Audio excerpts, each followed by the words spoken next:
Welcome to RR food box channel. ఈరోజు మన ఛానల్లో పెసరట్టు ఎలా తయారు చేయాలో చూద్దామండి. దానికోసం ముందు రోజు నైట్ 2 కప్పుల పెసలు, 1 కప్పు రైస్ తీసుకొని నైట్ అంతా నానబెట్టేసుకోవాలండి.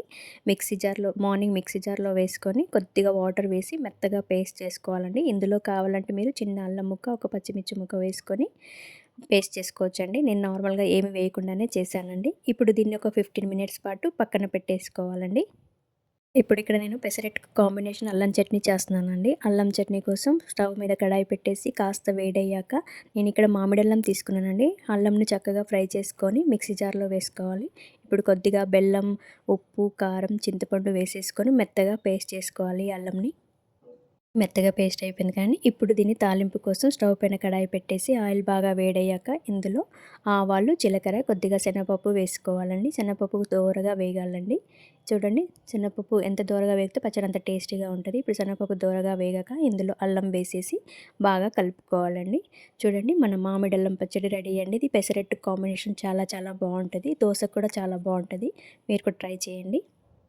ఇప్పుడు స్టవ్ పైన పెనం పెట్టేసి పెనంకు ఆనియన్ తోటి ఆయిల్ గ్రీస్ చేసేసుకొని పెనం చక్కగా వేడయ్యాక ఒక స్పూన్ దోసపిండి తీసుకొని నిదానంగా స్ప్రెడ్ చేయాలండి.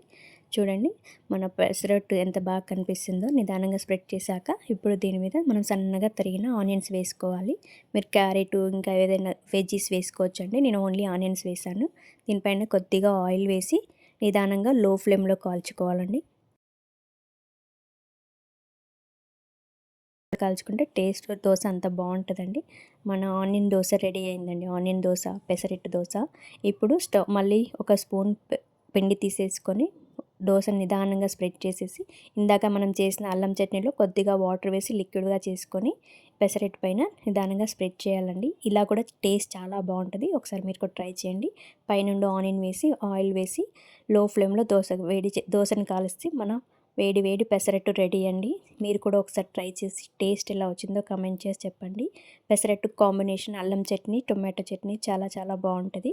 ఎప్పుడు చేసే పల్లీ చట్నీ, కొబ్బరి చట్నీ కాకుండా ఒకసారి మీరు కూడా ఇలా ట్రై చేయండి. నా వంట నచ్చినట్టయితే నా ఛానల్ని సబ్స్క్రైబ్ చేసుకోండి. Thank you for watching my channel.